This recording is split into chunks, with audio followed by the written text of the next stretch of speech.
नमस्कार. आपला कृषी मित्र दत्तात्रय मिसाळ आज या ठिकाणी लाईव्ह व्हिडिओ काढण्याचं कारण एकच आहे. बघू शकता तुम्ही, बऱ्याच दिवस झालं, एक दीड महिना झाला आपली आता कापूस लागवड झालेली आहे.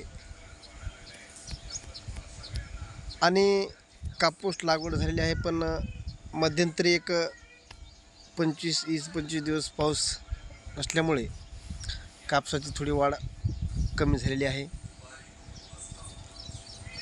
आणि या ठिकाणी पिकं आलेले आहेत, पण पिकाचं संरक्षण म्हणून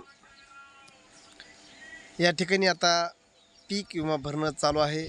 बरेचसे शेतकरी म्हणतील, वा कृषी मित्र दत्तात्रय मिसाळ, गेल्या वर्षी विम्याचं काय झालं? गेल्या वर्षीचं विमा आलेलं नाही.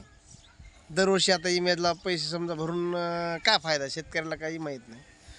पण हे बरोबर आहे. तरी पण माझ्या शेतकरी मित्रांना या ठिकाणी एवढंच सांगायचं आहे, दरवेळेस तसं होत नसतं. ह्या वर्षी थोडाफार पाऊस काळ कमी असल्यामुळे पुढे चालून आपला विमा येण्याची दाट शक्यता आहे. म्हणून माझ्या संबंध महाराष्ट्रातील शेतकरी बंधूंना या ठिकाणी मी विनंती करतो की 31 तारखेच्या आता आपला पीक विमा काढून घ्यायचा आहे.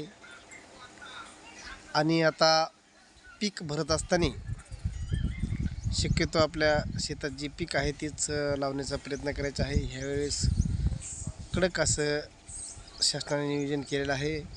स्वतः ते शेतात येऊन पीक बघणार आहेत असो. आणि अशा प्रकारे सर्वांनी या ठिकाणी विमा भरून घ्यायचा आहे. आणि 31 तारखेची वाट न पाहता लवकरात लवकर भरून घ्यायचं आहे, एवढंच या ठिकाणी सांगतो आणि थांबतो. जय हिंद, जय महाराष्ट्र, जय जवान, जय किसान. धन्यवाद.